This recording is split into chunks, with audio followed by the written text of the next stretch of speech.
শয়তান বলে আল্লাহ হিসাবটা এত সোজা না। লা আকুদান্না লাহুম সিরাতাকাল মুস্তাকিম। তোমার বান্দা তাফসীর মাহফিলে তাফসীর শুনতে যেতে চাইবে, মাঝ রাস্তায় ধোঁকা দিয়ে আমি গানের কনসার্টে নিয়ে যাব।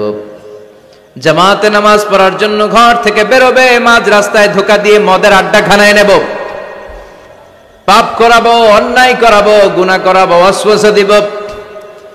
রগের ভেতরে ঢুকে মাজরার দাম, রক্তের শিরা উপশিরার ভেতরে ঢুকে ঢুকে তোমার বান্দারে ধোঁকা দেব, একটা বান্দারেও জান্নাতে নিতে পারবা না। আল্লাহ বললেন ইজ্জতি ওয়া জালালি ওয়া ইরতিফা'i মাকানি। ও শয়তান শুনে রাখ, আমার ইজ্জতের কসম, আমার জালালিয়াতের কসম, আমার ক্ষমতার দাপটের কসম, আমার বান্দা আজীবন অন্যায় করবে, পাপ করবে, জুলুম করবে, কিন্তু একদিন তাফসীর মাহফিলে এসে নিজের পাপের কথা স্মরণ করে, আমার মহানত্বের কথা স্মরণ করে চোখের পানি ছেড়ে দিবে। বান্দা চোখের পানি ছাড়ার সাথে সাথে আমি জীবনের সব গুনাহ মাফ করে দিয়ে বান্দার নাম জান্নাতীদের কাতারে তুলে দেব। আমি মাফ করবো, তুই কি করবি? আমি জান্নাতে ঢুকামু, তোর কি করার আছে? চিল্লায় কোন আল্লাহু আকবার। এজন্য সব সময় আল্লাহর কাছে তওবা করার দরকার আছে না নাই? বিশ্বনবী বলেন আল্লাহি লা আস্তাগফিরুল্লাহ ওয়া আতুবু ফিল ইয়াউমি আকসার মিন ৭০ মাররা। ওয়াল্লাহি মানে আল্লাহর শপথ, বিশ্বনবী বলছেন আল্লাহর শপথ, আল্লাহর কসম, আমি বিশ্বনবী প্রতিদিন ৭০ বারেরও বেশি তওবা আর ইস্তেগফার পড়ি। কয়বার? ৭০ বারেরও বেশি। আকসার মিন ৭০ মাররা। যে নবীর কোনো গুনাহ নাই, বিশ্বনবীর গুনাহ আছে নাকি? কথা কন না, কোনো পাপ নাই, তারপরেও তওবা করতে কয়বার? বিশ্বনবী যদি ৭০ বার তওবা করতে, আমাদের করা দরকার কয়বার? হ্যাঁ, ৭০,০০০ বার। পাপের সাগরে হাবুডুবু খায়, আমাদের তো ৭০,০০০ বার করা দরকার।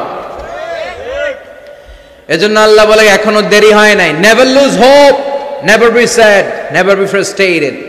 হতাশ হয়ো না, আমি আল্লাহর রহমতের দরজা খোলা আছে না নাই? অনুতপ্ত হয়ে যাও। তওবা কবুলের কিছু শর্ত আছে। ১ নাম্বার শর্ত হচ্ছে acknowledgement. You have to acknowledge what you have committed. আপনি কি পাপ করছেন আগে ঘোষণা দেন। তওবা কেমনে করবেন শিখায় দেই। প্রথমে ঘোষণা, আল্লাহ আকাশের নিচে জামিনের উপরে আমার চেয়ে বড় পাপী কেউ নাই। সগীরা কবিরা, জেনে না জেনে, ইচ্ছায় অনিচ্ছায়, শিরকে বেদাতি, শয়তানের ধোকায় পড়ে, নফসের ওয়াসওয়াসায় অনেক পাপ করেছি। আল্লাহ আল্লাহ আমি স্বীকার গেলাম, আমি পাপী, আমার চেয়ে বড় পাপী কেউ নাই। প্রথমে আপনি স্বীকার যাবেন সব। ২ নম্বরে রিপেন্টেন্স আর নাদামা, অনুতপ্ত হবেন, চোখের পানি ছাড়বেন, অনুতপ্ত হবেন, লজ্জিত হবেন। চোখের পানির দৃশ্য দেখে আল্লাহর বড্ড ভালো লাগে, সুবহানাল্লাহ পড়েন। ৩ নম্বরে স্টপ। যেই পাপের জন্য তওবা করেছেন স্টপ, অনেক হয়েছে, আর না, থামেন, ওই পাপ কাজ বন্ধ করেন। ৩ নম্বরে to hate what you have done. আপনি যেই পাপ করেছেন এটা মন থেকে ঘৃণা করেন, মন থেকে এটাকে ঘৃণা করতে হবে। ৫ নাম্বার হচ্ছে to determine that you never repeat this sin in your life again. আল্লাহর ওয়াদা দেন যে আল্লাহ পারতপক্ষে আমার জীবনে এই পাপ আর করব না। তার মানে প্রথমে আপনি স্বীকার গেলেন, ২ নম্বরে অনুতপ্ত হলেন, ৩ নম্বরে পাপ কাজ বন্ধ করে দিলেন, ৪ নম্বরে পাপ কাজটা মনে প্রাণে ঘৃণা করলেন, ৫ নম্বরে আল্লাহর কাছে ওয়াদা দিলেন আল্লাহ আর পাপ করব না। এই ৫টা শর্তের আলোকে যদি আল্লাহর কাছে তওবা করেন, তওবা কবুল করবে কে? সাইয়েদনা আদম আলাইহিস সালাম ভুল করে নিষিদ্ধ গাছের ফল খেলেন জান্নাতে। আল্লাহ দুনিয়ায় পাঠালেন, সাইয়েদনা আদম কাঁদতে শুরু করলেন, কিন্তু আল্লাহ ক্ষমা করেন না। ফাতালাক্কা আদম মির রাব্বিহি কালিমাতিন ফাতাবা আলাইহি। এরপর আল্লাহ সাইয়েদনা আদমকে কিছু কালেমাত, কিছু বাক্য শিখিয়ে দিলেন আর বললেন, আদম এই কালেমাগুলো, এই বাক্যগুলো দিয়ে চেয়েছে আমার কাছে কাঁদো, আমি ক্ষমা করে দিব। সাইয়েদনা আদম আল্লাহর শেখানো বাক্যগুলো দিয়ে ক্ষমা চাইতে শুরু করলেন। রব্বানা যালামনা আনফুসানা ওয়া ইল্লাম তাগফির লানা ওয়া তারহামনা লানাকুনান্না মিনাল খাসিরিন। ও আল্লাহ, জুলুম করেছি, অন্যায় করেছি, পাপ করেছি, তুমি যদি মাফ না করো আমরা ক্ষতিগ্রস্ত হয়ে যাব। ঠিক কি না? অন্যায় হলেই এই দোয়াটা করার দরকার আছে না নাই? রব্বানা যালামনা সবার মুখস্থ আছে না? সব সময় আল্লাহর তওবার দরজা খোলা, 24/7। অন্যায় হলেই আমরা এই দোয়াটা পড়ব। এই দোয়াটা করে আল্লাহর কাছে ক্ষমা চাইবো, ক্ষমা করে দিবে কে? শুধুমাত্র আমার প্রিয় ভাইয়েরা, দুইটা সময় তওবা কবুল হয় না, চিল্লায় বলেন কয়টা সময়?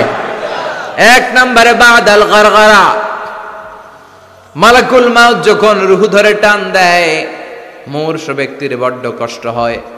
গলা দিয়ে যখন রূহ বের হয়ে যায়, লোকটার গলায় গর গর গর গর গর গর শব্দ হয়, সে মালাকুল মাউতকে দেখে ফেলে। তখন আর তওবা করলে কবুল হবে? আপনি তো দেখেই ফেলাইছেন, সুযোগ তো অনেক পাইছেন, কাজে লাগার নাই, ঠিক কিনা? এটা হলো ফেরাউনের দশা। ফেরাউনরে যখন আল্লাহ লোহিত সাগরে ডুবাইলেন, পানি খাইতে খাইতে ফেরাউনের পেটটা এত বড়। এবার ফেরাউন হাত তুলা কয় আনা মিনাল মুসলিমিন। কি কয়? আনা মিনাল, মানে আমি মুসলমান। কত ভালো মানুষ দেখছেন, মুসলমান। ফেরাউন না যদি মুসলমান হয়, আমরা থেকে কি লাভ? কথা কন। ফেরাউন হাত তুলে বলে আনা মিনাল মুসলিমিন, আমি ভালো মানুষ। আল্লাহকে তোর মতো ভালো মানুষের দরকার নাই, তুই মর। কারণ দ্য টাইম ইজ আপ, সময় শেষ। বাদাল গারগারা, তার সময় শেষ। মুসা আলাইহিস সালামের চাচাতো ভাইয়ের নাম ছিল কারুন। বিশাল সম্পদের মালিক আল্লাহ বানিয়েছে। আমি ফেরাউনের লাশও দেখে এসেছি সচক্ষে। আবার কারুনকে যে এলাকায় আল্লাহ জামিনে দাবিয়ে দিয়েছে, ফাখাসাফনা বিহি ওয়া বিদারিহিল আরদ, ওই এলাকাটাও ফায়ুম জেলা, কায়রো থেকে 100 কিলোমিটারের মতো দূরে। এই ফায়ুম জেলায় তার সব সম্পদ আল্লাহ জামিনের ভেতরে দাবিয়ে দিয়েছে। মুসা আলাইহিস সালাম বললেন, কারুন তোর তো অনেক সম্পদ, তুই আল্লাহর রাস্তায় যাকাত দে।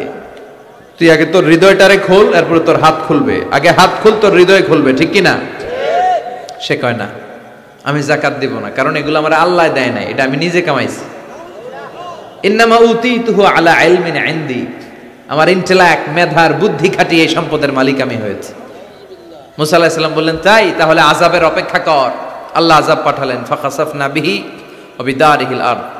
কারণ কারণের সব সম্পত্তি আল্লাহ মুহূর্তের মধ্যে জামিনের ভিতরে ঢুকাতে লাগলেন। কারণের পা ঢুকে গেল, ঢুকতে ঢুকতে হাঁটু পর্যন্ত ঢুকে গেছে জামিনের ভেতর। কারণ ভাবছে উঠা যাবো, আমার আটকাইতে পারবে না। এরপরে কোমর পর্যন্ত গেল, কয় উঠা যাবো।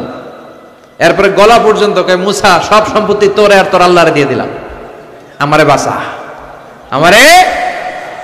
ও মুসা, এতক্ষণ শুধু যাকাতের সম্পত্তি দেয় না, এখন কয় সব তোর, সব তোর আর তোর আল্লাহ, আমারে খালি তুই বাঁচা। এখন তওবা কবুল হবে? ওই যে আনা মিনাল মুসলিমিনের স্টাইল আছে না নাই? এজন্য এই গরগরানি মৃত্যুর একেবারে ফাইনাল স্টেজ আসার আগে যদি আপনি ক্ষমা চান, ক্ষমা করবে কে? 2 নাম্বার, বাদা তুলুইশ শামসি মিন মাগরিবিহা, কিয়ামতের আগ দিয়ে পূর্ব দিক থেকে সূর্য না ওঠে, পশ্চিম দিক থেকে সূর্য ওঠা শুরু করে দিবে। তখন যদি তওবা করেন, তওবা কবুল হবে নাকি? এর আগ পর্যন্ত যখনই আল্লাহর ডাক দিয়ে তওবা করেন, তওবা কবুল করে নিবে কে? আমাদের দেশে তওবা পড়ানোর জন্য মাওলানা লাগে। কি লাগে? কই হুজুরে ডাক, ইমাম সাহেবরে ডাক, পীর সাহেব হুজুর রান তওবা পড়া আছে না নাই? হুজুর নাই তো তওবাও নাই। হুজুর এলাকায় নাই, হুজুর 3 দিন ধরে ছুটিতে আছে, কয় এখন তো তওবা পড়া যাবে না, কারণ হুজুর ছুটিতে। কত বড় ডাকায়! এরকম ডাকায় জড়িত আছে না নাই? তওবা পড়তে হুজুর লাগে? কথা কন। হ্যাঁ, হুজুরের কাছে তওবা পড়েন, পীর সাহেব হুজুরের কাছে তওবা পড়েন, ঠিক আছে, কিন্তু এটা জরুরি না। আপনি আপনার আল্লাহর কাছে ক্ষমা চাইবেন, গুনার কথা স্মরণ করে জায়নামাজটা বিছিয়ে 2 রাকাত নামাজ পড়ে ক্ষমা চান। আপনার কথা শুনে কে? কেউ যেটা শোনে না শুনে কে? কেউ যেটা দেখে না দেখে কে? কেউ যেটা দেয় না দেয় কে? এজন্য হুজুর লাগবে? ইমাম সাহেব হুজুর, মুয়াজ্জিন হুজুর, বড় হুজুর, ছোট হুজুর, পীর সাহেব হুজুর, কাউরে লাগবে? আপনার তওবা আপনি, আমার তওবা আমি। পাপ করলেই মাফ চাবো, এটার নাম তওবা। তওবা মানে to return to your Lord, আল্লাহর কাছে ফিরে আসবেন। আল্লাহর গোলাম আল্লাহর কাছে ফিরে আসবে, এর নাম তওবা। এজন্য আল্লাহ বললেন, গোলাম তুবু ইলাল্লাহি তাওবাতান নাসুহা, একনিষ্ঠ তওবা করো, একনিষ্ঠভাবে ক্ষমা চাও। ক্ষমার মতো ক্ষমা চাইলে সব গুনাহ মাফ করে দিবে কে? প্রতিদিন আমরা তওবা করব, রাজি আছেন? কি পড়ব? আরো জোরে পড়ি আস্তাগফিরুল্লাহ। বিশ্বনবী বলেন, মান লাজিমাল ইস্তিগফার, যে সব সময় ইস্তিগফারের সাথে লেগে থাকে, তার 5টা সওয়াব। 1 নম্বরে জাআলাল্লাহু লাহু মিন কুল্লি দিকিন মাখরাজা, বিপদে পড়লে উদ্ধার করবে কে? ওয়া মিন কুল্লি হাম্মিন ফারাজা, তার জীবনের সব দুশ্চিন্তা দূর করে দিবে কে? তাকে টেনশন মুক্ত করবে কে? আমাদের জীবনে টেনশন আছে না নাই? তার মানে টেনশন নাই এমন মানুষ খুঁজে পাওয়া যাবে না।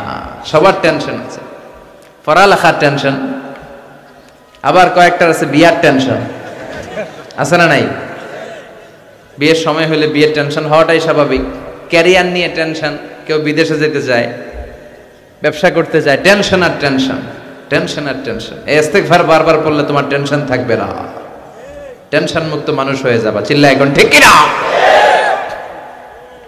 3 নম্বরে ওয়ারযুকু মিন হাইসু লা ইয়াহতাসিব, এমন জায়গা থেকে রব্বুল আলামিন রিজিকের ব্যবস্থা করবে আপনি কল্পনাও করতে পারবেন না। রিজিকের মালিক কে? আল্লাহ। আমাদের খাবারের ব্যবস্থা করে কে? আল্লাহ। এই যে আমরা পানি খাই, পানির ব্যবস্থা করে কে? তার মানে সব সময় যে ব্যক্তিটা ইস্তিগফার পড়বে তার জীবনে টেনশন থাকবে না, তার জীবনে কোনো বিপদ থাকবে না, তার সব সময় রিজিকের মালিক হয়ে যাবে কে? 4 নম্বরে আল্লাহর কোনো আযাব তার উপর আসবে না, আল্লাহর কোনো আযাব তার উপর পতিত হবে। ওয়ামা কানাল্লাহু মুআযযিবাহুম ওয়া হুম ইস্তাগফিরুন,